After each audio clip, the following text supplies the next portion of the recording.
Haleluya. Mari pemirsa yang saya kasih dalam Tuhan, sama-sama kita akan merenungkan firman Tuhan pada pagi hari ini, ya. Puji Tuhan. Dan ayat firman Tuhan yang ingin saya bukakan Yeremia pasal 29 ayatnya yang ke-11.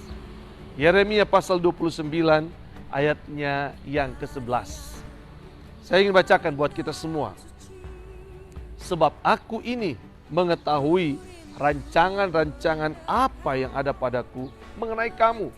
Demikianlah firman Tuhan, yaitu rancangan damai sejahtera dan bukan rancangan kecelakaan, untuk memberikan kepadamu hari depan yang penuh harapan. Puji Tuhan. Tentu ayat ini bukan ayat baru, tapi ayat telah menjadi ayat emas, ayat pokok untuk beberapa pribadi kita. Dan saya percaya hari ini kembali saya ingin membagi firman Tuhan ini, supaya kita kembali menemukan rahasia-rahasia hebat hidup bersama dengan Yesus di masa yang sukar ini. Nah pemirsa yang saya kasih dalam Tuhan, tentu ayat ini kita sedikit melihat latar belakangnya, bahwa berita ayat yang ke-11 ini tampil diberikan oleh firman Allah kepada bangsa Israel, ketika bangsa Israel sedang ada dalam pembuangan oleh Raja Nebukadnezar, ya, dari Yerusalem dibuang ke Babel. Saudara-saudara, tentu adalah hal yang menyakitkan, ada hal yang mungkin menyusahkan hati orang Israel. Kenapa? Karena mereka harus mengalami pembuangan di tanah yang begitu jauh. Walaupun kita menyadari bahwa ini juga adalah kesalahan mereka, tapi kita tidak membahas itu hari ini. Tapi kita lihat betapa mungkin menyedihkan bagi orang Israel. Mereka harus mengalami pembuangan, padahal mereka adalah bangsa pilihan Allah. Mereka adalah bangsa pilihan di mana mereka dipenuhi dengan janji-janji Tuhan.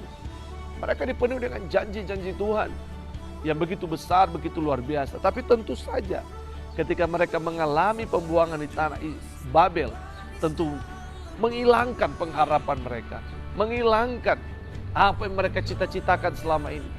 Dan saya percaya tentu begitu banyak orang yang gundah gulana, orang Israel yang begitu gundah gulana di tanah pembuangan ini. Apakah mereka akan keluar dari persoalan ini? Apakah mereka bisa kembali ke tanah Israel? Apakah mereka bisa menemukan kembali janji-janji Allah yang telah mereka terima?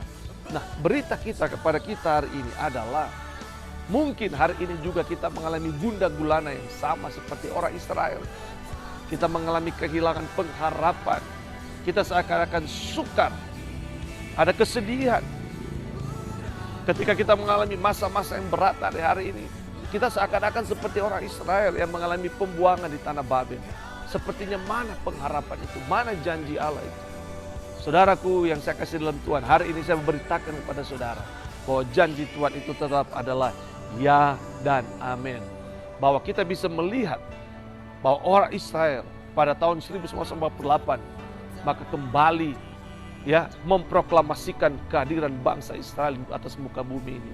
Setelah mengalami begitu banyak persoalan, maka Tuhan akhirnya memenuhi janji orang Israel kepada orang Israel, bahwa Dia menyiapkan masa depan yang penuh harapan, masa depan kepada mereka.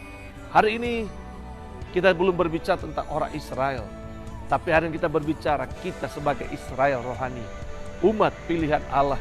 Hari ini saudaraku, ketika engkau menerima Yesus sebagai Tuhan dan Juru Selamat, saya mau sampaikan, ada begitu banyak janji-janji Tuhan, ada begitu banyak pengharapan Allah. Dan saudaraku, hari ini saya beritakan, janji Tuhan itu Dia akan penuhi dalam hidup kita.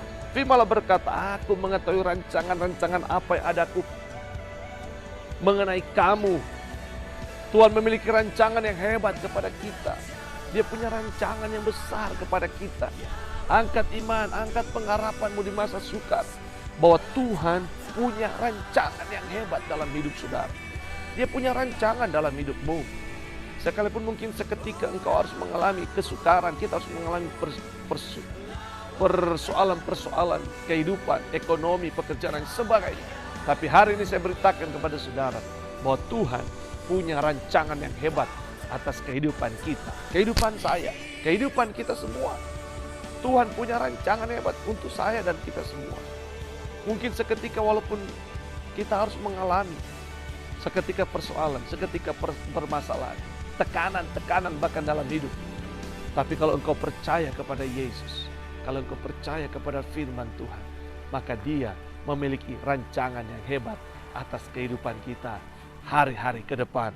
Ingat baik-baik, yaitu rancangan damai sejahtera dan bukan rancangan kecelakaan, untuk memberikan kepadamu hari depan yang penuh dengan harapan. Oh, saudara-saudara, yang ada dalam hati dan pikiran Tuhan tentang hidup kita adalah rancangan yang terbaik.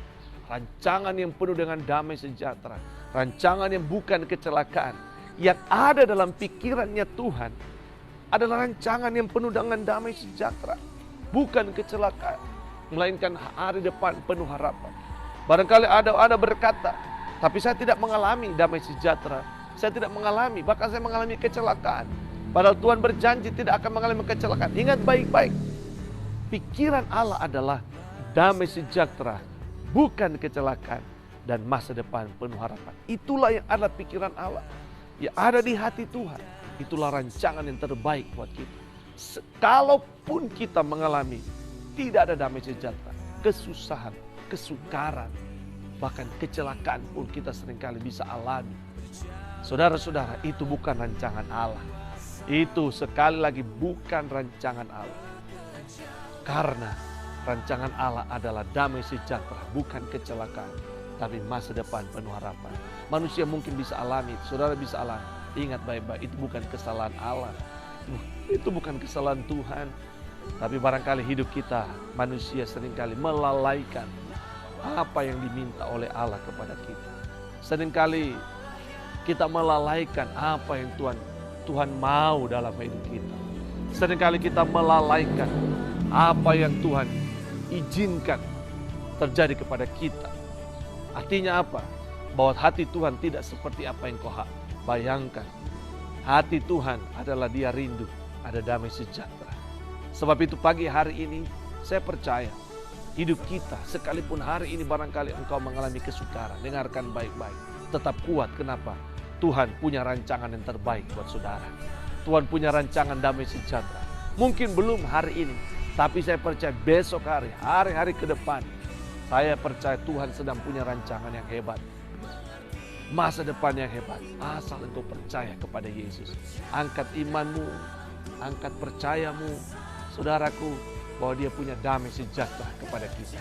Dia siapkan, bukan rancangan kecelakaan, tapi hari depan yang penuh dengan harapan. Mungkin kau mengalami kehilangan pada hari-hari ini. Engkau mengalami kekurangan hari-hari ini. Saudaraku, kemana tempat kita berlari? Hanya kepada Yesus. Karena di dalam Yesuslah kita akan melihat satu rancangan yang besar, di mana Allah telah siapkan buat kita di dalam Tuhan Yesus. Kalau kita percaya kepada Yesus, kalau kita percaya kepada Dia, maka rancangan itu akan nyata dalam hidup saudara. Rancangan itu akan nyata dalam hidup kita. Datanglah kepada Yesus, bawalah segala pergumulan kita, maka Dia pasti akan membawa kita kepada jalur yang Allah telah siapkan. Damai sejahtera yang penuh dengan harapan buat kita semua. Saudara-saudaraku, di keadaan yang sedang terjadi hari ini membuat manusia kehilangan pengharapan. Manusia seakan kehilangan apa yang harus dia buat. Mungkin di belahan dunia lain atau tempat yang lain ada begitu banyak ketakutan-ketakutan yang sedang terjadi. Tapi percayalah, hari ini datang kepada Yesus, maka Dia menyiapkan rancangan yang terbaik buat saudara. Datanglah kepada Yesus, Dia punya rancangan yang hebat bagi kita. Mungkin hari kemarin engkau telah berbuat hal kesalahan. Saudara-saudara, kalau engkau datang kepada Yesus, Dia akan mengubah. Dia akan mengubah semua. Mungkin ada rancangan yang saudara-saudaraku yang dibuat oleh kuasa kegelapan dalam hidup kita. Sesuatu yang menakutkan. Tapi hari ini datang kepada Yesus, Dia akan mengubah semua rancangan jahat, rancangan kecelakaan, rancangan dari kuasa kegelapan, bahkan rancangan dari manusia yang lain, rancangan dari orang-orang lain yang mungkin merancang hal yang tidak baik kepada kita. Saya percaya Yesus adalah pembela kita, Yesus adalah penolong kita, Yesus adalah pertolongan kita. Maka Dia akan mematahkan semua rancangan yang tidak baik. Asal engkau percaya kepada Yesus, maka Yesus akan memberikan rancangan yang terbaik buat saudara dan buat kita semua. Terpujilah nama Tuhan. Sebab itu Datanglah kepada Yesus, dia punya pengharapan, dia punya harapan yang besar buat saudara. Dia siapkan masa depan yang terbaik buat saudara. Sekalipun seakan-akan hari ini mungkin kau mengalami kesukaran, tapi Tuhan tetap punya rancangan yang terbaik buat saudara. Asal kita hidup di dalam firman Allah dan tetap mengutamakan firman di dalam setiap kehidupan kita semua.